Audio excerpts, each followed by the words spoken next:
Bishop reverend doctor Addanki Charlie John Finney గారి సంక్షిప్త జీవిత చరిత్ర. పశ్చిమ గోదావరి జిల్లా తాడేపల్లిగూడెం తాలూకా ముదనూరు వాస్తవ్యులు reverend doctor cardinal Addanki John అయ్యగారు, శ్రీమతి డైమండ్ దైవాశీర్వాదమ్మ గార్లకు దేవుడు అనుగ్రహించిన 7 సంతానములో ద్వితీయ సంతానముగా జ్యేష్ఠ కుమారునిగా జనవరి 7, 1966 సంవత్సరం చార్లే జాన్ ఫిన్నీ గారు జన్మించిరి.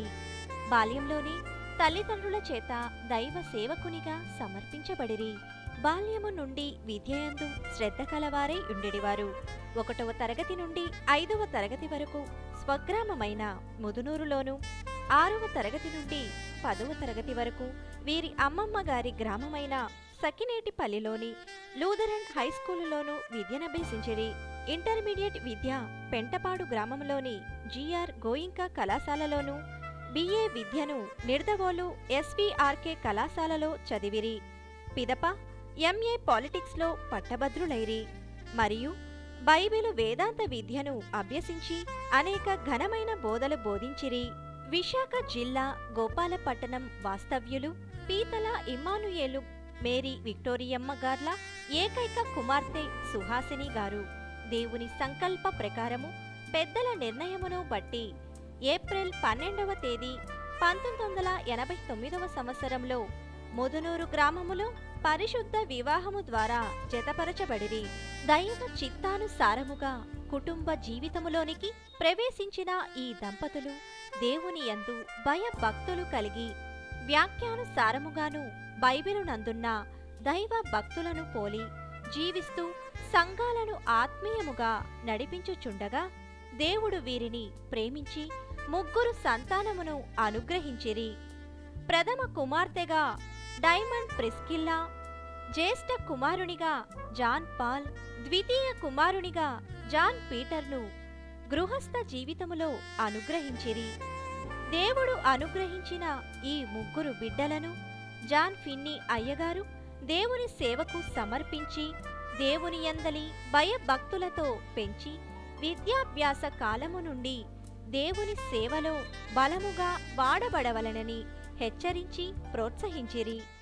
ప్రస్తుత కాలమందు వీరు ఉన్నత విద్యను అభ్యసించి దేవుని కొరకు నమ్మకమైన బలమైన సేవను కొనసాగించుచు అనేక ఆత్మలను పరలోక రాజ్య సంబంధమైన మార్గమునందు నడిపించుచుండిరి. బాల్యము నుండి వీరి తండ్రిగారైన జాన్ అయ్యగారి సంఘములలో ఆరాధనలు చేయుచు బోధించుచు ముదునూరుపాడు స్వస్థత పరిచర్యలో సహకారిగా ఉండేవారు. విద్యాభ్యాసము పూర్తి అయిన మీదట 1987 సంవత్సరములో సేవకునిగా అభిషేకము జరిగినది. 1991 సంవత్సరములో పాస్టరుగా అభిషేకము జరిగినది. 1996 సంవత్సరములో రెవరెండ్గా అభిషేకము జరిగినది. 2007 సంవత్సరములో గవర్నింగ్ బాడీ సభ్యులుగా ఎన్నిక చేయబడిరి. తదుపరి 2007 సంవత్సరములోనే బైబిలు మిషను సెక్రటరీగా నియమించబడిరి. వీరి సేవను సువార్త పరిచర్యలను గుర్తించి ఆస్ట్రేలియా టైండల్ సెమినరీ వారు నవంబర్ 2వ తేదీ 2007 సంవత్సరం నందు దైవిక సంబంధమైన డాక్టరేట్ పట్టాతో అభిషేకించిరి. మరియు కాంగ్రెషనల్ బైబిల్ చర్చెస్ ఇండియా వారు వీరి నాయకత్వ లక్షణాలను గుర్తించి నవంబర్ 12వ తేదీ 2010 సంవత్సరంలో బిషప్గా అభిషేకించిరి. వీరు గణపవరం మండల పాస్టర్స్ వెల్ఫేర్ అసోసియేషన్కు ప్రెసిడెంట్గా చాలా కాలము పనిచేసి అనేక మందికి సేవకులకు సహకారిగా యుండిరి. బాల్యములోనే సువార్త పరిచర్య తన తండ్రి జాన్ అయ్యగారి సంఘాలలో సువార్తను బోధిస్తూ ముదునూరుపాడు స్వస్థతశాల నిర్మాణము కొరకు శ్రమించి ప్రయాసపడిరి. తన తండ్రికి ఎంతో సహకారిగా స్వస్థతశాల అభివృద్ధి కొరకు పనిచేసిరి.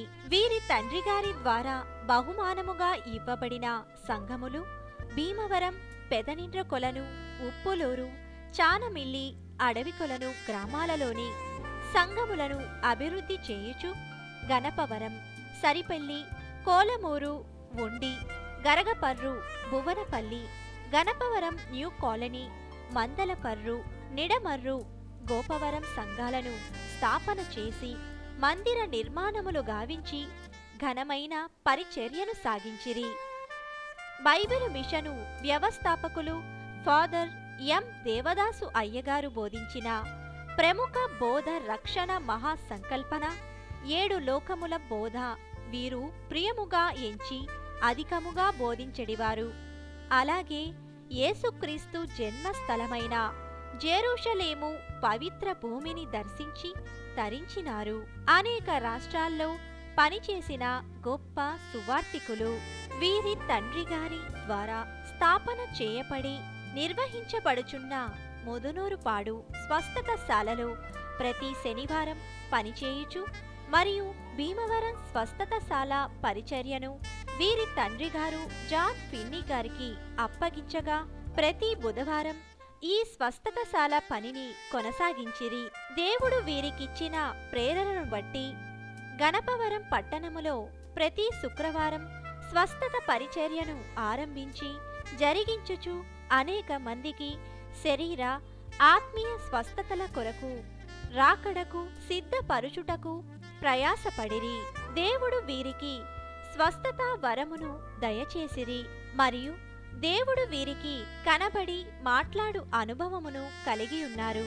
ప్రతిరోజు తెల్లవారుజామున నిద్రలేచి బైబిలు మిషను క్రమము ప్రకారముగా ప్రార్థన చేసేవారు. రోజుకు కనీసం బైబిలు నుండి 10 అధ్యాయములు చదువుచుండెడివారు. పుస్తక పఠన యొడల ఎక్కువ శ్రద్ధ కలిగి ఉండెడివారు. దేవుని సన్నిధిలో అధిక సమయం గడిపేవారు. గొప్ప దైవ సన్నిధి అనుభవము కలవారు కనుక సన్నిధిని గురించి సంఘములకు బోధించెడివారు. భూలోకములో అభివృద్ధికి, పరలోక ప్రవేశమునకు, రాకడలో ఎత్తబడుటకు మూలము దైవ సన్నిధి అని బోధించి నిత్య సన్నిధి చేసి బలము పొందినవారు. దైవ సన్నిధి సహవాసము ద్వారా ఎన్నో ప్రత్యేకతలు దేవుని కృప ద్వారా సంపాదించుకున్నారు. బాల్యము నుండి పరిశుద్ధమైన ప్రవర్తన కలిగిన నిష్కలంక భక్తులు ఏ కార్యము చేపట్టినను కార్యము పరిపూర్ణమగు వరకు దీక్షతో ప్రార్థించే ప్రార్థనాపరులు. నీతియుక్తమైన జీవితము కలిగి అప్పగింపబడిన బైబిలు మిషను సెక్రటరీ పనిని సక్రముగా నిర్వహించిన కార్యదీక్షాపరులు. ఇలాగూ దేవుని నామ ఘనత కొరకును, దేవుడు బయలుపరిచిన బైబిలు మిషను వ్యాప్తి కొరకును, అనేకుల రక్షణ, స్వస్థత, రెండవ రాకడ సిద్ధపాటు కొరకును చివరి దినము వరకు అవిశ్రాంతముగా పనిచేయుచు అక్టోబర్ 7వ తేదీ 2014వ సంవత్సరం మంగళవారం రాత్రి ప్రభువు పిలుపునందుకొని మహిమ లోకములోనికి ప్రవేశించిరి. నీతిమంతునిగాను ప్రార్థనాపరునిగాను నిర్భీతి విశ్వాసముతో జీవించిన వీరి జీవితం గొప్ప ధన్యకరమైనది. ఇట్టి వారిని తలంచుట, జ్ఞాపకం చేసుకొనుట మనకెంతో ఆశీర్వాదకరం. వీరి పవిత్ర ఆత్మకు శాంతి చేకూరాలని ప్రార్థిస్తూ కడసారిది వీడ్కోలు కన్నీటితో మార్చేవ్రాలు, అడవి చెట్లను పావురాళ్లను కలలోనైనా కనగలమా?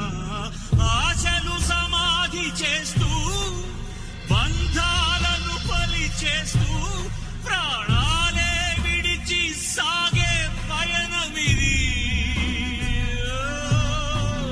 కడసారిది వీడ్కోలు కన్నీటితో మాచే వ్రాలు, అడవి చెట్లను పావురాళ్లను కలలోనైనా కనగలమా?